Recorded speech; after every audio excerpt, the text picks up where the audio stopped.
Happy Monday. It's going to be a little noisy here. There's equipment. They're working on the road. And there seems to be a lot of water falling behind me. Do you know where I am today? The road that they're working on goes away from Seward. I'll even give you another hint. It goes south. So we know that Eddie's third person in heaven is Ruby, who Ruby Pier is named after. And we're wondering the connection, and we're still wondering what is the lesson. All lives have meaning or value. Lost love is true, still love, or holding anger is poison. Excuse me, it eats from the inside. The third lesson. Was the pier so bad? The old woman asked. It wasn't my choice, Eddie said, sighing. My mother needed help. One thing led to another. Years passed. I never left. I never lived nowhere else. Never made any real money. You know how it is. You get used to something. People rely on you. One day you wake up and you can't tell Tuesday from Thursday. You're doing the same boring stuff. You're a ride man, just like your father. Eddie said nothing. He was hard on you, the old woman said. Eddie lowered his eyes. Yeah, so? Perhaps you were hard on him too. I doubt it. You know the last time he talked to me? The last time he tried to strike you? Eddie shot her a look. And you know the last thing he said to me? Get a job. Some father, huh? The old woman pursed her lips. You began to work after that. You picked yourself up. Eddie felt a rumbling of anger. Look, he snapped, you didn't know the guy. That's true, she rose, but I know something you don't, and it's time to show you. Ruby pointed with the tip of her parasol and drew a circle in the snow. When Eddie looked into the circle, he felt as if his eyes were falling from their sockets and traveling on their own down a hole and into another moment. The images sharpened. It was years ago in the old apartment. He could see front and back, above and below. In the Harry Potter books, what's the name of the tool that Dumbledore uses with Harry that does the same thing where they look into it? Ha! This is what he saw. He saw his mother looking concerned, sitting at the kitchen table. He saw Mickey Shea sitting across from her. Mickey looked awful. He was soaking wet, and he kept rubbing his hands over his forehead and down his nose. He began to sob. Eddie's mother brought him a glass of water. She motioned for him to wait and walked to the bedroom and shut the door. She took off her shoes and her house dress. She reached for a blouse and skirt. Eddie could see all the rooms, but he could not hear what the two of them were saying. It was just blurred noise. He saw Mickey in the kitchen, ignoring the glass of water, pulling a flask from his jacket and swigging from it. And then slowly he got up, staggered to the bedroom. He opened the door. Eddie saw his mother, half-dressed, turned in surprise. Mickey was wobbling. She pulled a robe around her. Mickey came closer. Her hand went out instinctively to block him. Mickey froze just for an instant, then grabbed that hand and grabbed Eddie's mother and backed her into the wall, leaning against her, grabbing her waist. She squirmed and yelled and pushed on Mickey's chest while still gripping her robe. He was bigger and stronger, and he buried his unshaven face below her cheek, smearing tears on her neck. And then the front door opened, and Eddie's father stood there, wet from rain, a ball-peen hammer hanging from his belt. He ran into the bedroom and saw Mickey grabbing his wife. Eddie's father hollered. He raised the hammer. Eddie put his hands over his head and charged to the door, knocking Eddie's father sideways. Eddie's mother was crying, her chest heaving, her face streamed with tears. Her husband grabbed her shoulders. He shook her violently. Her robe fell. They were both screaming. And then Eddie's father left the apartment, smashing a lamp with the hammer on his way out. He thumped down the steps and ran off into the rainy night. "What was that?" Eddie yelled in disbelief. "What the heck was that?" The old woman held her tongue. She stepped to the side of the snowy circle and drew another one. Eddie tried not to look down, but he couldn't help it. He was falling again, becoming eyes at a seam.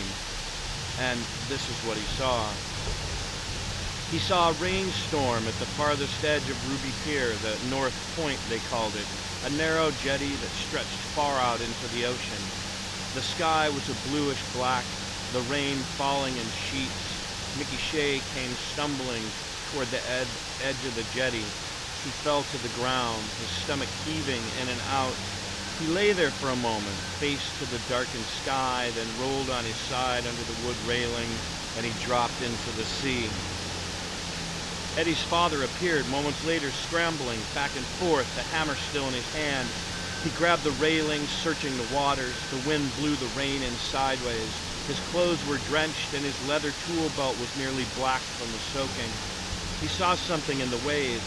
He stopped, pulled off the belt, yanked off one shoe, tried to undo the other, gave up, squatted under the railing, and jumped, splashing clumsily into the churning ocean. Mickey was bobbing in the incessant roll of seawater, half unconscious, a foamy yellow fluid coming from his mouth.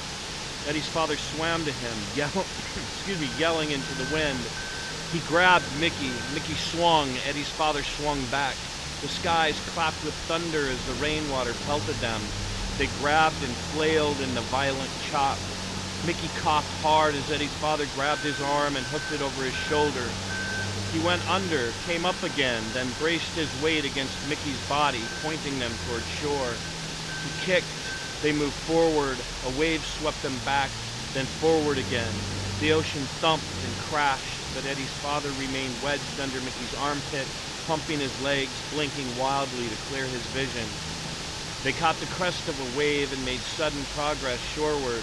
Mickey moaned and gasped. Eddie's father spit out seawater.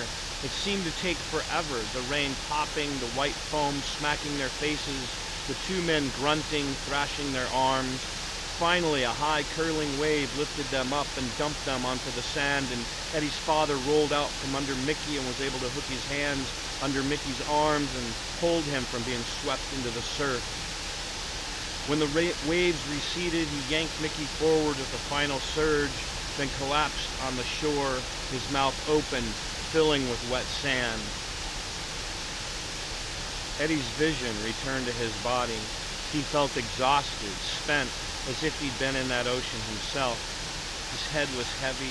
Everything he thought he'd known about his father, he didn't seem to know anymore. What was he doing? Eddie whispered. Saving a friend, Ruby said. Eddie glared at her. Some friend. If I'd have known what he did, I'd have let him drown. Your father thought about that too, the old woman said. He chased after Mickey to hurt him, perhaps even to kill him. But in the end, he couldn't. He knew who Mickey was. He knew his shortcomings. He knew his judgment faltered. But many years later, when your father was looking for work, it was Mickey who went to the pier owner and vouched for him. And when you were born, it was Mickey who lent your parents what little money he had to help pay for the extra mouth to feed. Your father took old friendships seriously. Hold on, lady, Eddie snapped. Did you see what he was doing with my mother? I did, the old woman said sadly. It was wrong, but things are not always what they seem. Mickey had been fired that afternoon. He'd slept through another shift, and his employers told him that was enough. He handled the news as he handled all bad news, by drinking more, and he was thick with whiskey by the time he reached your mother. He was begging for help. He wanted his job back. Your father was working late. Your mother was going to take Mickey to him. Mickey was coarse, but he was not evil, and at that moment he was lost, adrift, and what he did was an act of loneliness and desperation. He acted on impulse, a bad impulse. Your father acted on impulse too, and while his first impulse was to kill, his final impulse was to keep a man alive. She crossed her hands over the end of her parasol. That was how he took ill, of course. He lay there on the beach for hours, soaking and exhausted before he had the strength to struggle home. Your father was no longer a young man. He was already in his 50s. 56, Eddie said blankly. 56, the old woman repeated.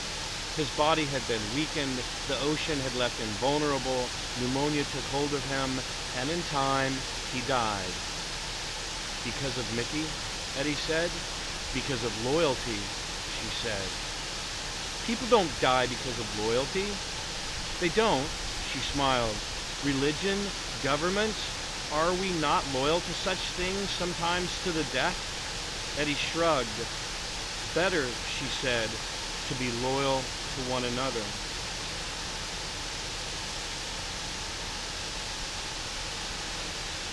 I guess we could throw a really touchy-feely question out there. Who do you feel loyal to? Do you feel like anybody is loyal to you? Could you put that in a 6-word story? Maybe loyalty is? I don't know, just a thought. Okay. Again, if you know where we're at today, you could put it in the class stream. All right. Bye-bye.